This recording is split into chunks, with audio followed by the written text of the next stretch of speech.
성경 말씀 구약성경 977페이지 이사야서 9장 1절부터 7절까지 말씀입니다.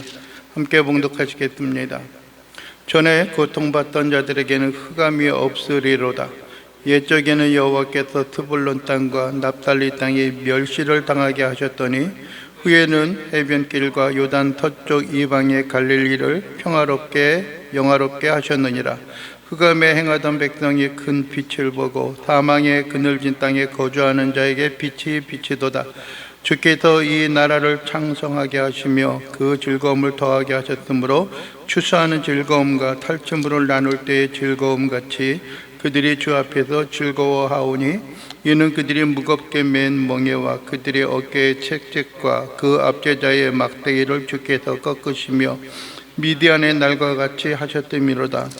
어지러이 싸우는 군인들의 신과 피 묻은 겉옷이 틀의 섭같이 살라지리니 불의 섭같이 살라지리니 이는 한 아기가 우리에게 낳고 한 아들을 우리에게 주신 바 되었는데 그의 어깨에는 정사를 메었고 그의 이름은 기묘자라 모사라 전능하신 하나님이라 영종하시는 아버지라 평강의 왕이라 할 것임이라. 그 정사와 평강의 더함이 무궁하며 또 다윗의 왕자와 그의 나라와 군림하여 그 나라를 굳게 세우고 지금 이후로 영원히 정의와 공의로 그것을 보존하실 것이라. 만군의 하나님의 열심히 이를 이루시리라. 아멘. 오늘 우리가 함께 말씀을 나누기를 원하는 것은 미래의 소망이라고 하는 제목으로 말씀을 나누기를 원합니다. 미래의 소망이라고 말하는 것은 좀 어떻게 보면은 좀 암담하고 너무나 멀고 너무나 아늑한 것 같은 그런 생각을 갖게 합니다. 내일의 소망 아니면은 내년의 소망 뭐 그렇게 이야기하면 좋은데 미래는 언제가 미래예요?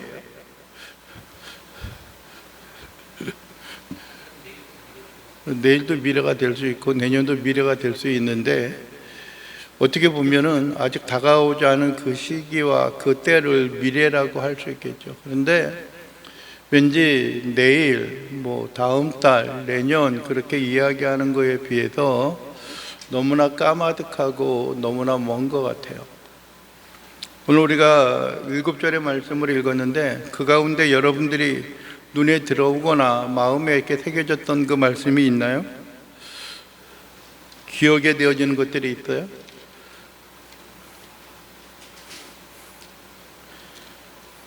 그렇게 물어볼 줄 몰랐는데 일단 읽게 분주해서.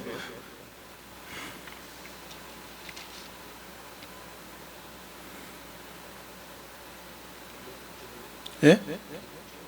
6절이요? 6절이 뭐죠? 이는 한 아기가 우리에게 낳고 한 아들을 우리에게 주신 바 되었는데 그의 어깨에는 정사를 메었고 그의 이름은 기묘자라 모사라 전능하신 하나님이라 영존하시는 아버지라 평강의 왕이라 할 것임이라 라고 말합니다. 한 아이가 우리에게 낳다, 한 아기가 우리에게 낳다. 우리가 흔히 이제 예언에 대한 이야기를 할 때에는 이것이 누구에 대한 예언이라고 이야기해요? 그냥 찬양만 불러서 예수 그리스도에 대한 예언이 아니겠는가? 예수님의 메시아에 대한 그 예언을 또 상징하는 겁니다. 우리가 지난번에 그 7장을 통해서도 우리가 보았던 것들이 있죠. 7장 14절에 보면 그런 말이 있잖아요. 주께서 친히 징조를 너에게 주실 것이라. 보라, 처녀가 잉태하여 아들을 낳을 것이요 그의 이름을 임마누엘이라 하리라. 그래서 이건 예수 그리스도의 나심에 대한 예언이다 라고 그렇게 이야기를 합니다. 흔히 말하는 그 자유주의 신학자라든지 어떤 좀 뭐랄까 비판하고 있는 사람들은 여기서 처녀라고 하는 것이 동정녀가 아니라 결혼하지 아니한 여자라고 이야기한다고 해서 많은 비난을 하기도 하고 있습니다. 그래서 어떻게 보면은 예수 그리스도의 나심도 동정녀 마리아에게서 나셨고라고 하는 것이 동정녀가 아니라 혼인식만 옮기지 않은 여자를 이야기한다. 어떻게 보면 그래도 심하게 비난하는 사람들은 예수님이 사생아가 아니냐라고 그렇게 이야기하는 경우들도 없지 않아 있습니다. 그런데 오늘 보게 되면 그런 이야기들이 오늘 9장 6절에 있는 말씀과 같이 한 탄생할 사람에 대한 이야기를 하고 있는 거죠. 여기서 기묘자라고 말하는 건 뭐예요? 기묘자는 뭘 기묘자라 그래요? 예? 기묘한, 그죠? 영어로 말하면 원더라고 이야기해요. 원더. 놀라운 어떤 것들이고, 모사는 뭐예요? 여기서 흔히 조언하는, 예? 지략가 같은. 근데 여기서는 어떤 원래의 의미로 따지면 여기서는 카운셀러를 의미합니다. 그리고 하나님인데 전능하신 아버지 하나님이라, 영존한다, 영원히 존재하는 것들이죠. 아버지라. 또 평강의 왕이라 할 것임이라 라고 이야기합니다. 한 아이가 태어났는데 그 아이에 대해서 전능하신 하나님이라 그래? 영존하시는 아버지라 그래? 과연 그게 누구예요?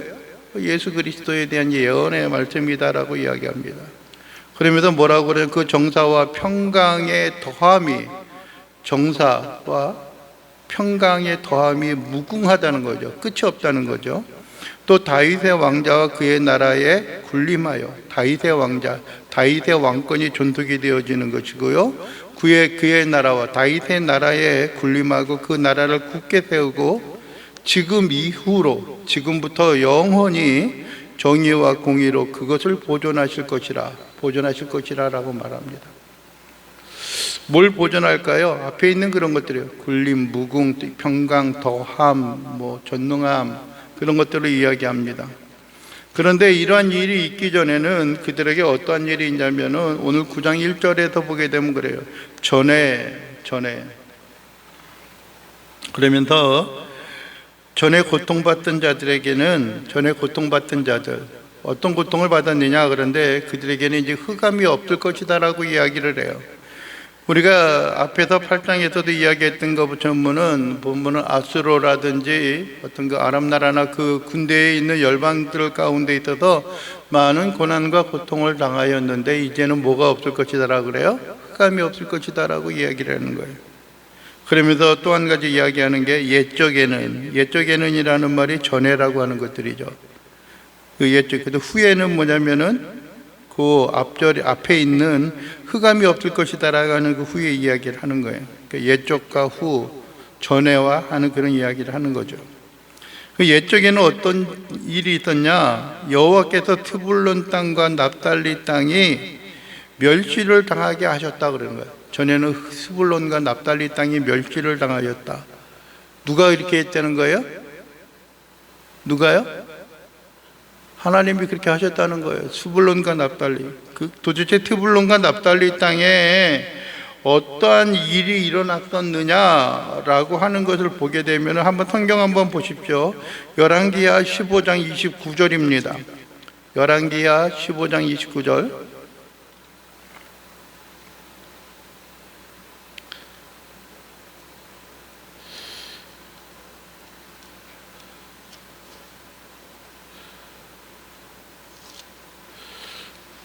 같이 한번 찾아봐야 될 것 같아서 15장 29절입니다. 과거에 어떤 일이 있었느냐 하는 걸 보게 되면 그렇습니다. 한번 볼까요? 이스라엘 왕 베가 때에 아수르 왕 디글랏벨레셀이 와서 이온과 에멜렛 마아가와 아노아와 게데스와 하솔과 길르앗과 갈릴리와 납달리 온 땅을 점령하고 그 백성을 사로잡아 아수르로 옮겼더라. 여기서 아수르가 침략하여서 납달리하고 스불론 땅에 있는 모든 것들을 사로잡아서 아수르로 옮겼다라고 말하는 겁니다. 그게 뭐냐면은 스불론과 납달리 땅이 어떻게 해요? 멸시를 당하게 하셨다는 거예요. 그럼 다시 말하면은 열왕기 하에 있는 이 내용을 누가 행하셨다라고 하는 거예요? 하나님께서 그렇게 행하셨다라고 하는 거예요. 왜 하나님이 납달리와 스불론 땅, 즉 말하면은 이게 주전 733년 정도에 있었던 일이라고 이야기를 해요. 그런데 스불론 땅에 옮겨졌던 그것은 뭐냐면은 포로로 끌려가게 되어졌던 건데 북왕국 이스라엘, 여기서 이스라엘 왕 베가 때라고 이야기하잖아요. 그 북왕국 이스라엘이 멸망은 몇 년도에 했냐면은 주전 722년에 멸망하였어요. 그러니까 몇 년 전이냐면 한 11년 전에 이러한 일이, 포로로 끌려가는 일이 일어났다라고 하는 거예요. 포로로 끌려가는 일이. 또 뿐만 아니라 역대하 16장 4절도 한번 보죠. 역대하 16장 4절.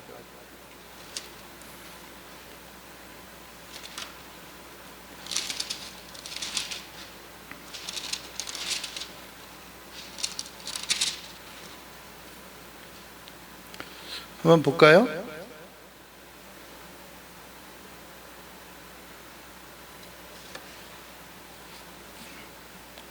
한번 읽어보겠습니다. 베나다시 아사 왕의 말을 듣고 그의 군대 지휘관들을 보내어 이스라엘 성읍들을 치되 이온과 단과 아벨마임과 납달리의 모든 국고성을 쳤더니 라고 말합니다. 국고성을 쳐서 뭐냐면은 어떻게 해요? 거기 있는 것들을 다 건축하는 일을 포기하게 되어졌고 그런 일들이 일어나게 되어지는 것들이에요. 그러니까 전에는 이런 일들이 있었다는 거예요. 전에는 그 수치스럽고 모욕스러운 일들이 있었어요. 그런데 후에는 어떤 일이 있다라고 그러는 거예요? 후에는 1절 하반절에 보면 뭐라고요? 해변길과 요단 저쪽 이방의 갈릴리를 어떻게 했다는 거예요? 영화롭게 하셨다라는 거예요. 영화롭게. 과거에는 그랬는데 그들이 하나님을 잊어버리고 하나님의 말을 거역하고 살아가는 그 순간에는 이러한 일이 일어났었는데 후에는 어떤 일이 일어날 것이냐? 하나님께서 그들을 영화롭게 하셨다라는 거예요. 영화롭게. 요단 저쪽 지방의 갈릴리를, 갈릴리라고 하는 것이 그 지경이라고 하는 말, 땅의 그 넓이를 이야기하는 거예요. 영토를 이야기해요. 그것을 의미한다 그럴 때도 요단 저쪽 이방의 갈릴리를 영화롭게 보존하셨다, 영화롭게 하셨다라는 거예요. 여러분들이요, 지금은 소망이 없는 것 같아요. 희망은 낙담하는 것 같아요. 나의 힘과 나의 능력과 나의 계획과 나의 지식으로는 이 모든 것을 행할 수가 없어요. 그런데 하나님께서 그 일을 행하셨던 것이 왜 그러한 일을 행하셨는가라고 하는 것을 우리의 마음과 생각 속에 어떻게 해야 돼요? 기억을 해야 하는 거예요. 기억을 해야 하는 거예요. 그렇다면 후에 하나님께서 어떻게 갈릴리를, 스불론 땅을 어떻게 영화롭게 하셨는가라고 하는 것이 궁극적으로 보게 되면은 어떤 일이 있냐? 마태복음 4장 15절 16절에도 이것을 비유로 예언해 줬는데 한번 보십시오. 무슨 일이 있습니까? 마태복음 4장 15, 16절.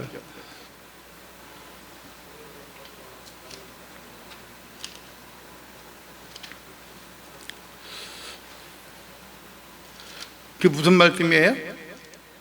끄덕끄덕만 하지 말고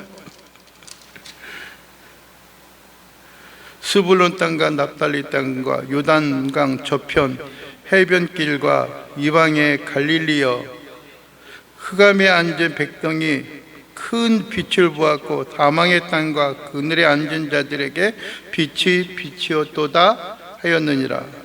이게 무슨 말이에요? 네? 예전에는 어땠는 거예요? 그건 앞에 있는 이야기고, 흑암에 앉은 백성, 사망의 땅, 그늘진 앉은 자들에게 빛이 빛이었다라고 말하는 건 뭐예요? 예수님께서 그들에게 나타나서 예수님의 그 영광스러움과 예수님을 나타내 보이셨다라고 하는 거예요. 여러분들이 우리의 흠없고 부족한 모습이 있다라고 할지라도 하나님께서 우리에게 새로운 능력과 권능을 주시는 거예요. 여기 지금 2절에 있는 말씀과 똑같잖아요. 흑암에 가던 백성이 뭘 보았어요? 큰 빛을 보고 사망의 그늘진 땅에 거주하던 자에게 빛이 빛이도다 라고 말하는 거예요. 빛이 빛이도다. 예언적인 말씀으로 따지면 예수님께서 그 땅에 자기 자신의 모습을 드러냈어요. 심지어는 여러분들이 예수님 당시에 그랬죠. 내가 갈릴리에서 예수님을 만났다라고 이야기했더니 누구예요? 나다나엘인가요? 이게 누구죠? 이야기하는 게 뭐예요? 갈릴리에서 어떻게 선한 것이 날 수 있겠느냐라고 이야기하는 거죠. 갈릴리에서 어떻게 선한 것이. 그만큼 멸시와 천대를 받고 어떤 인정함을 받지 못하였던 그 땅인데 그 땅에 빛이 빛이었다라고 말하는 거예요. 예언적으로는 예수 그리스도께서 그 땅 가운데 자기 자신을 드러내고 자기 자신을 밝혀주었다는 거예요. 빛으로 나타나셨다라고 하는 거예요. 그런데 역사적인 것으로 보게 되면은 뭐냐면은 4절에 보면 그러는 거예요. 주께서 이 나라를 창성하게 하시며 하나님께서 그 즐거움을 더하게 하셨으므로 추수하는 즐거움을 얻는 거예요. 다시 9장 4절에요. 탈춤물을 나눌 때의 즐거움 같이 그들이 주 앞에서 즐거워하오니 이는 그들이 무겁게 맨 멍에와 그들의 어깨의 채찍과 그 압제자의 막대기를 주께서 꺾으셨다는 거예요. 네? 여기 보면 옛적에 있었던 그런 모양과 모습이었는데 이제는 그것도 모두 다 꺾으셨다는 거예요. 심지어는 어떻게 해요? 미디안의 날과 같이 하셨음이로다. 미디안의 날과 같이. 미디안의 날 하면 누가 생각나요? 네? 미디안의 압제를 당하고 억압을 받았던 게 언제 때예요? 누구 때예요? 사사기의 그 역사를 보게 되면 사사시대에 어떤 사사가 있었어요? 바알세불, 그렇게 이야기하는 한 사람. 스룹바알, 기드온 시대 때예요. 어느 날 지하에 있는 곡식마당에서 곡식 떠는 그 맷돌에서 기드온이 뭘 하고 있었어요? 부는 거는 나중에 불고요. 뭘 하고 있었어요? 그래서 포도주에서 포도주를 짜고 있었어요. 그랬더니 어느 날 갑자기 곡식 떠는 데서 포도주를 떨었으니까 혹시 누가 알면 안 될 것 같으니까 거기서 하고 있는데 갑자기 하나님의 영이 나타나셔서 그러는 거예요. 두려워 말라. 하나님이 너희와 함께 하시느니라. 그랬더니 기드온이 호기 좋게 이야기해요. 하나님이 우리와 함께 한다고요? 그런데 어떻게 이러한 일이 있을 수가 있어요? 우리가 압제를 당하고 우리가 고난과 고통을 당합니까? 네? 하나님이 함께 한다는데 어떻게 그러한 일이 있을 수 있어요? 근데 하나님이 강한 용사여라고 이야기해서 그를 부추겨 일으켜 세우셨고 하나님을 향하여 헌신하게 만들었고 그리고 기드온의 흔히 우리가 말하는 기드온의 몇 용사? 300용사 그들과 함께해서 미디안을 몰아내었던 그 이야기 있어요. 여기서 이야기하는 게 그 압제자의 막대기를 주께서 꺾으시고, 막대기는 뭐 하는 데 쓰는 게 막대기예요? 교훈하고 가르치기 위한 거예요. 그러니까 때리는 거죠. 때리는 거예요. 고난과 고통에 있는 거예요. 그를 꺾으셨다는 거예요, 주께서. 근데 미디안의 날과 같이 하셨다는 거예요. 미디안의 날은 미디안이 그들을 통치하고 미디안이 그들을 다스리는 그때를 의미하는 것이 아니라 기도원을 하나님께 들어서 그들을 완전히 물리치고 그 땅에 다시 한번 하나님의 통치, 하나님 앞에 회개하고 하나님 앞에 다시 한번 세워지는 그때와 같이 하셨다라고 하는 거예요. 그러면은 우리의 생애와 우리의 삶을 우리가 돌이켜보고 우리가 바라볼 때에 전에의 그 모습과 지금 현재의 모습, 아니 앞으로 그 미래의 그 모습 가운데 있어서 우리가 기대하고 소망하는 일이 있는데 그것이 걸림돌이 되어지고 그것이 잘못되어지는 일들이 있다면 과연 그것이 무엇일까라고 하는 것을 우리가 되새겨봐야 되는 거예요.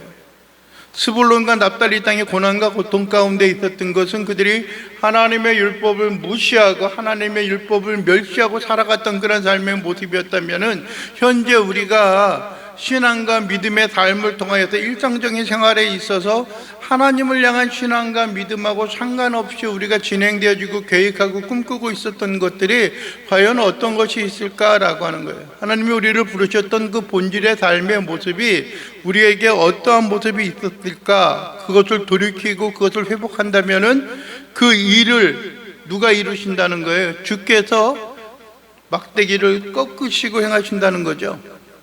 그리고 아까 기억 속에 남는 그런 것들이 6절에 있는 말씀이라고 했잖아요.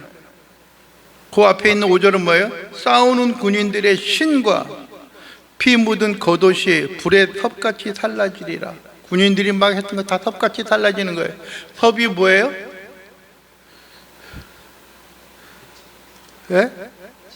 불의 섭같이 타가지고 있는 그 재로 이렇게 모양 있는 것 같은 거 다 사라지고 섭같이 사라질 것이다. 아무 힘이 없는 거예요.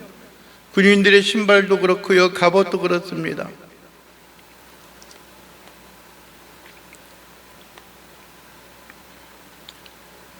하나님께서 그 모든 것을 해결하시고 이루실 그때에는 어떤 일이 있을 것이냐. 아까 이야기했던 것처럼 그 하나님께서 한 아이를 우리에게 주시려고 할 때에 기묘자라 못하라 전능하신 하나님이라 영존하시는 아버지라 평강의 왕이라 할 것임이라.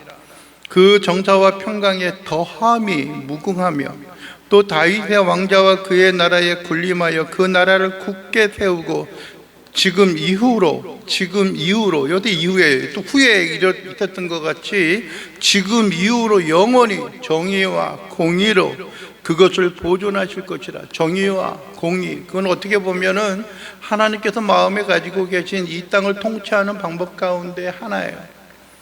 호세아가 이야기했던 것처럼 정의를 하수같이 공법을 물같이 흘릴지로다 라고 이야기했던 것처럼 그 순리대로 하나님의 계획과 하나님의 말씀대로 이 땅의 정의와 공의가 그대로 흘러가고 나타나는 그러한 일들을 하나님이 간절히 바라고 소원하고 계시다라고 하는 거예요. 또 그리고 그 방법을 통하여서 이 나라를 다스리게 되어진다는 거예요. 여러분들이 밖에 나가서 이렇게 보게 되어지면 별의별 이야기들이 참 많이 있습니다. 내란 정식을 해야 한다, 또 내란 당이다, 뭐 어디 한쪽에서는 뭐 부정선거 뭐 그런 이야기도 하고요. 또 어떠한 사람은 윤 어게인 뭐 그런 이야기도 하고 그래요.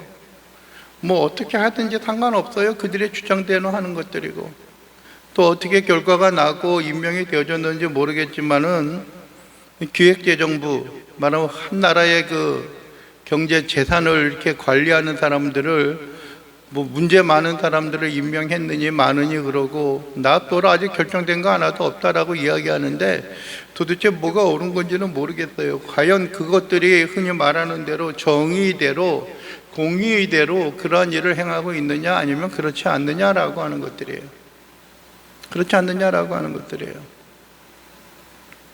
그런데 하나님께서 정의와 공의로 그 모든 것들을 또 하나님께서 행하셨던 평강과 의를 하나님께서 그대로 보존하실 것이다 라고 이야기해요.